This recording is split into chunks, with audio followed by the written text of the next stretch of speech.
La résilience est humaine. Cultiver nos forces secrètes. Le vrai visage de l'humanité en crise. La solidarité prévaut sur la panique.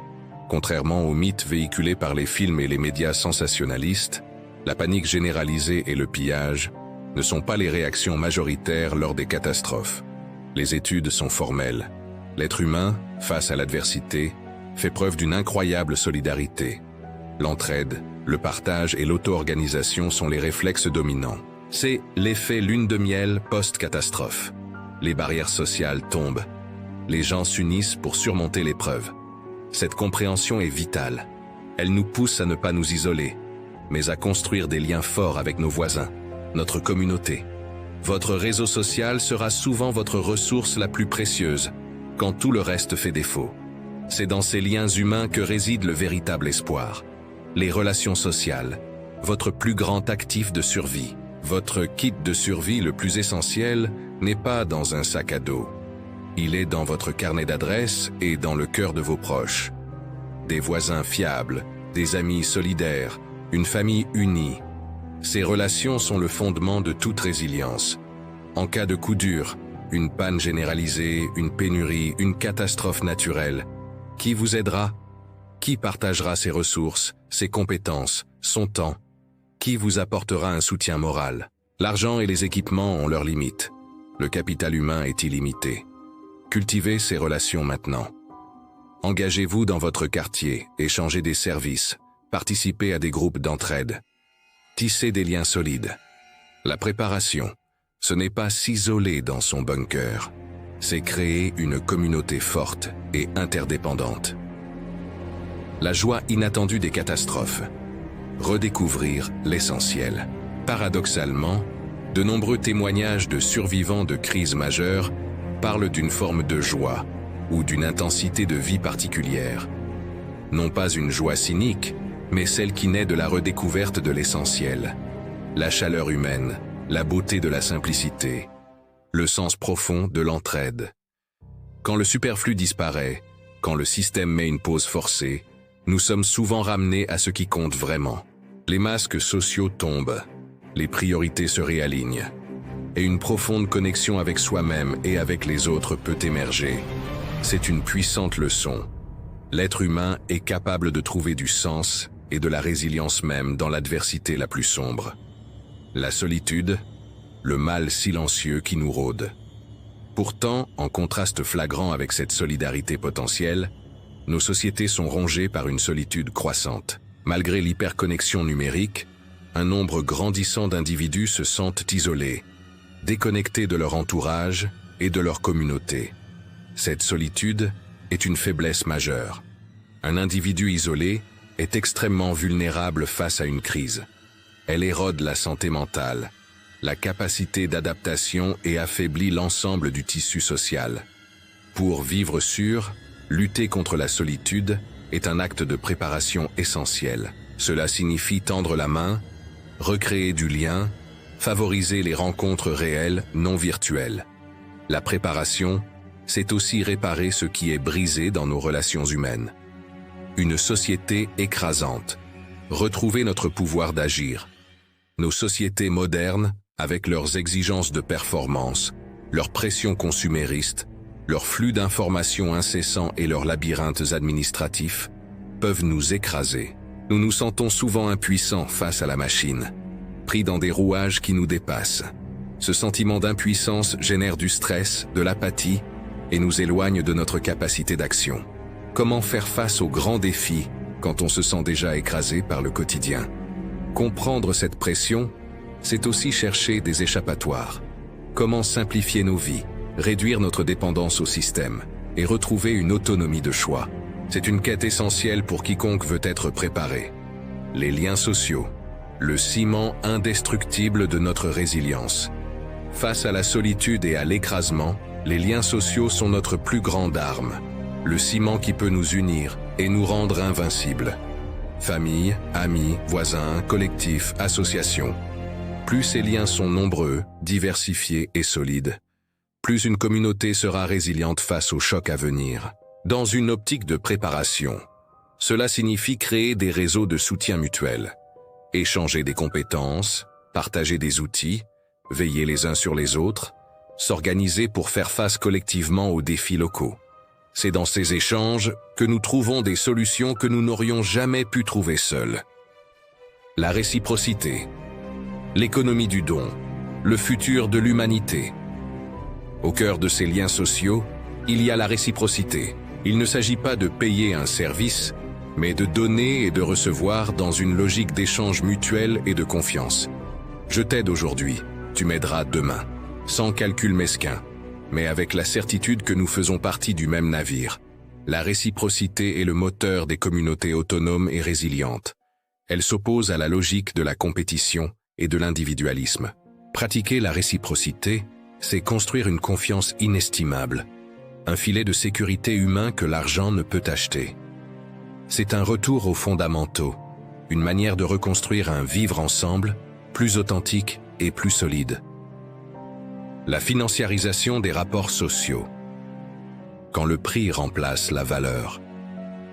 Malheureusement, la financiarisation à outrance de nos sociétés a érodé ces principes de réciprocité.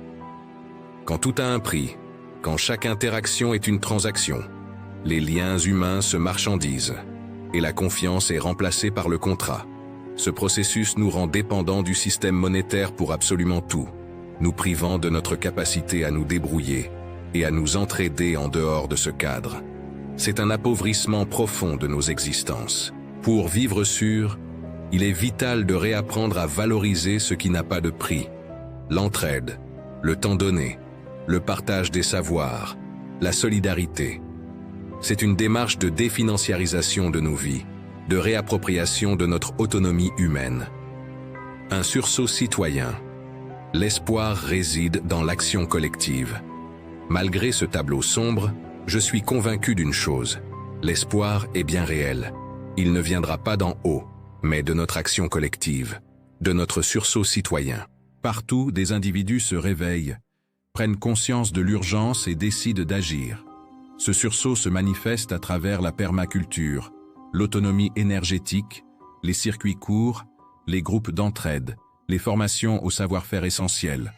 Des gens se reconnectent à la terre, apprennent à fabriquer, à réparer, à partager. Ils tissent de nouveaux liens, créent des initiatives de résilience locale. Ce n'est pas de la politique partisane, c'est de la responsabilité. C'est la preuve que face aux crises qui s'intensifient, la résignation n'est pas une fatalité. C'est en nous que réside le pouvoir de construire un avenir différent. Sur Vivre Sûr, nous voulons nourrir ce sursaut. Vous donner les outils, l'information, l'inspiration pour devenir acteur de votre préparation et de celle de votre communauté. Le futur se prépare aujourd'hui, avec chaque geste, chaque lien, chaque compétence acquise. N'attendez pas. Rejoignez-nous. Apprenez, agissez. Il est temps de vivre sûr. L'imminence du basculement. Pourquoi agir maintenant face aux crises qui nous guettent? Bonjour à tous et bienvenue sur Vivre Sûr. Aujourd'hui, je ne vais pas vous parler d'un futur lointain, ni de scénarios de science-fiction. Non, je veux vous parler du maintenant, de ce qui se prépare sous nos yeux et de pourquoi l'urgence de la préparation n'a jamais été aussi palpable. Le monde tel que nous le connaissons est en pleine mutation, et les signaux sont clairs. Nous sommes à l'aube d'un basculement majeur, d'une période de turbulence sans précédent. Si l'idée d'un effondrement vous semble lointaine ou exagérée, je vous invite à regarder autour de vous. Les fondations de notre société tremblent déjà. Les 10 dernières années n'ont pas été un simple échauffement, mais une véritable répétition générale des défis qui nous attendent. Comprendre cette réalité, c'est la première étape cruciale pour ne pas être pris au dépourvu. Il est temps de changer de perspective. L'effondrement n'est pas à venir, il est déjà en marche. Et la seule question est, êtes-vous prêts? Le réveil brutal, pourquoi l'urgence n'est plus une option? Avant d'aller plus loin et de décrypter ensemble les mécanismes de ce basculement, je dois vous dire ceci. Si ce sujet vous préoccupe, si vous ressentez cette urgence de comprendre et d'agir, alors vous êtes au bon endroit. Ne manquez rien de cette analyse vitale. Abonnez-vous à Vivre Sûr, dès maintenant, et restez avec nous jusqu'à la fin de cet article, car ce que vous allez découvrir pourrait bien changer votre façon de voir le monde et d'envisager votre avenir. Ne partez pas, car la prise de conscience est le premier pas vers l'autonomie. Le basculement est en cours, plus qu'une hypothèse, une réalité. L'idée d'un effondrement évoque souvent des images de films apocalyptiques. Mais ce que nous vivons, ce n'est pas un scénario hollywoodien avec une date précise de fin du monde. C'est bien plus insidieux, bien plus complexe. L'effondrement est un processus, une dégradation progressive mais accélérée de nos systèmes vitaux. L'environnement, l'économie, la politique, le social. Ce n'est pas un événement qui arrivera un jour. C'est une dynamique déjà profondément ancrée, dont nous percevons les prémices partout autour de nous. Depuis une décennie, nous avons vu les fissures apparaître et s'élargir. Des crises financières à répétition, une pandémie mondiale qui a mis à genoux nos chaînes d'approvisionnement, des événements climatiques extrêmes qui s'intensifient, des tensions géopolitiques explosives. Ce ne sont pas des incidents isolés. Ce sont les symptômes d'un système à bout de souffle. Le monde est devenu un vaste domino, et les premiers ont déjà commencé à tomber. L'illusion de la stabilité s'effrite chaque jour. Ignorer ces signes n'est plus une option. Les signes précurseurs, ces évidences que nous choisissons d'ignorer, il est impératif de cesser de minimiser. Les indicateurs d'un changement radical sont désormais criants. Ils ne demandent qu'à être vus et pris au sérieux. Sur le front environnemental, la planète nous envoie des signaux d'alarme assourdissants. Les canicules insoutenables, les inondations dévastatrices, les sécheresses interminables qui menacent nos récoltes et nos réserves d'eau.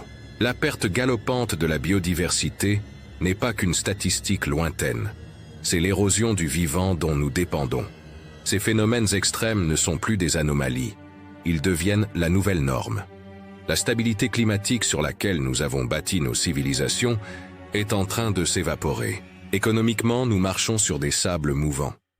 L'inflation ronge votre pouvoir d'achat. Les marchés financiers ressemblent à des casinos géants où la volatilité est reine. La dette, qu'elle soit publique ou privée, atteint des sommets insoutenables, créant une bulle qui menace d'éclater à tout moment. Les inégalités, source de tensions sociales majeures, ne cessent de s'accroître, divisant les sociétés et fragilisant leur cohésion. Votre épargne, votre emploi, votre avenir sont de plus en plus exposés à des chocs imprévisibles. Sur le plan politique, la fragmentation et la polarisation s'accentuent. La confiance dans nos dirigeants et nos institutions s'érode. L'incapacité manifeste à prendre des décisions courageuses face aux défis majeurs crée un vide que d'autres forces, souvent moins démocratiques, sont prêtes à remplir. Les conflits géopolitiques s'intensifient, menaçant la paix et la stabilité, et déplaçant des millions de personnes. Socialement, le stress, l'anxiété et le sentiment d'isolement sont des épidémies silencieuses. La désinformation se propage à une vitesse fulgurante, rendant difficile la construction d'un consensus et sapant les bases même de la vérité. Ces signaux ne sont pas des prévisions alarmistes pour un futur hypothétique. Ils sont les fondations mêmes de notre présent et annoncent des lendemains qui exigeront une résilience sans précédent. Ne pas les voir, c'est se condamner à l'impréparation. La grande accélération, le monde à vitesse maximum. Vers l'inconnu. Nous vivons une époque vertigineuse, celle de la grande accélération. Depuis le milieu du XXe siècle, tout s'est emballé. La population mondiale, notre consommation de ressources, notre production d'énergie, la vitesse des échanges, l'ampleur de nos pollutions. Cette course effrénée a créé un monde d'une complexité et d'une interdépendance sans égale, mais aussi d'une vulnérabilité extrême. Chaque maillon de la chaîne est fragile. Une perturbation à l'autre bout du monde, un blocage de canal, une usine qui ferme, une récolte qui échoue, peut avoir des répercussions immédiates et globales ici. Nos systèmes sont devenus des châteaux de cartes. Cette hyper-accélération nous maintient dans un état d'urgence permanent, nous poussant à réagir plutôt qu'à anticiper. Nous sommes constamment sollicités, notre attention fragmentée, notre capacité à prendre du recul diminuée. C'est un rythme insoutenable pour la planète et pour l'humain. Comprendre cette accélération, c'est comprendre pourquoi il est si difficile de freiner et pourquoi nous devons trouver des moyens de nous en protéger. Les verrouillages socio-techniques. piégés dans nos propres créations? Pourquoi, malgré tous les avertissements, notre société semble-t-elle incapable de changer de cap? La réponse tient en grande partie au verrouillage socio-technique. Ce sont des systèmes tellement intégrés à notre mode de vie, notre dépendance aux énergies fossiles, notre modèle agricole intensif, notre hyper-centralisation des infrastructures, qu'il est incroyablement difficile, voire douloureux, de s'en détacher. Imaginez une ville construite pour la voiture. Tenter d'y vivre sans est un défi constant. Nos infrastructures, nos lois, nos habitudes, même nos industries sont toutes liées à ces verrouillages. Ils sont comme les murs invisibles d'une prison dorée. Ils nous offrent un certain confort, mais nous privent de notre liberté d'adaptation et de notre résilience. Tenter de les modifier rencontre des résistances colossales, qu'elles soient économiques, politiques ou culturelles. Il est donc crucial de trouver des solutions pour s'affranchir, au moins en partie, de ces dépendances pour retrouver une véritable autonomie. Les alertes silencieuses, ce que les crises passées et présentes révèlent. Le pic pétrolier, l'ombre d'une pénurie énergétique grandissante. Au cœur de nos verrouillages, il y a notre addiction aux énergies fossiles, et le pétrole en particulier. La question du pic pétrolier, ce moment où la production mondiale atteindra son apogée avant de décliner, est un sujet qui a été relégué au second plan, mais dont la pertinence est plus forte que jamais. Le pétrole est le carburant de notre monde moderne. Transport, industrie, agriculture, engrais, pesticides, plastique, médicaments. Tout dépend de cette énergie bon marché et abondante. Mais cette abondance touche à sa fin. Les techniques d'extraction non conventionnelles ont repoussé l'échéance, mais au prix d'une destruction environnementale massive et d'un coût énergétique toujours plus élevé. Nous sommes en train de gratter les fonds de tiroir. Si le pétrole devient rare ou exorbitant, les conséquences seront systémiques et brutales. Flambée des prix, pénuries alimentaires, paralysie des transports. Ne pas préparer ce futur, c'est se condamner à la sidération. Il est impératif de repenser notre consommation énergétique, de relocaliser nos productions et de nous affranchir de cette dépendance avant qu'il ne soit trop tard. La pandémie. Le test qui a révélé nos vulnérabilités. La crise du Covid-19 n'était pas l'effondrement ultime, mais un puissant avertissement, un test grandeur nature de la fragilité de nos systèmes. En quelques semaines, nos chaînes d'approvisionnement mondiales se sont grippées, nos services de santé ont été submergés, et nos libertés individuelles ont été massivement restreintes. Cette pandémie a cruellement mis en lumière notre dépendance à des systèmes globalisés et complexes. Elle a montré à quel point un événement inattendu peut paralyser le monde entier. Elle a aussi exacerbé les inégalités et révélé la capacité de nos sociétés à la division malgré l'urgence. Mais elle a aussi confirmé une chose essentielle pour nous. Ceux qui avaient un minimum de préparation, réserve, autonomie, compétences, ont mieux traversé la tempête. Pour vivre sûr, la pandémie fut une validation concrète. La préparation n'est pas une option, c'est une nécessité vitale. Le démantèlement silencieux. Nos infrastructures à l'épreuve du temps et des crises. L'idée d'un démantèlement des infrastructures n'est pas le fruit d'une destruction volontaire, mais la conséquence d'une négligence prolongée et d'une incapacité à maintenir nos systèmes vitaux. Ponts qui cèdent, pannes de courant qui se multiplient, réseaux d'eau potable obsolètes, routes dégradées. Ces signes sont partout. Nos infrastructures, qui garantissent notre confort et notre sécurité, sont soumises à rude épreuve. Manque d'investissement, vieillissement et impact croissant des événements climatiques extrêmes. Leur dégradation est un processus lent mais inéluctable si rien ne change.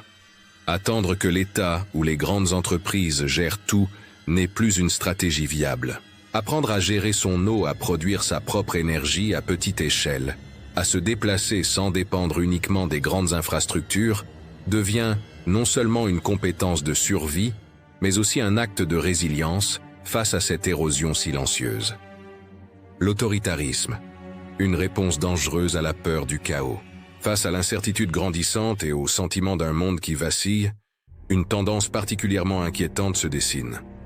la montée de l'autoritarisme. Quand la peur s'installe, quand les démocraties peinent à rassurer, les peuples peuvent se tourner vers des leaders forts, promettant ordre et sécurité, quitte à sacrifier leur liberté. La surveillance de masse, la restriction des droits, le contrôle de l'information deviennent des outils pour maintenir une illusion de stabilité. Ces régimes, souvent, ne résolvent pas les problèmes de fond, mais les dissimulent, créant une cocotte minute prête à exploser. Pour nous, cela signifie que la préparation ne se limite pas aux biens matériels. Il s'agit aussi de défendre nos libertés, de maintenir notre esprit critique, de savoir s'organiser localement pour préserver un espace de démocratie et d'autonomie face à des pouvoirs potentiellement oppressifs.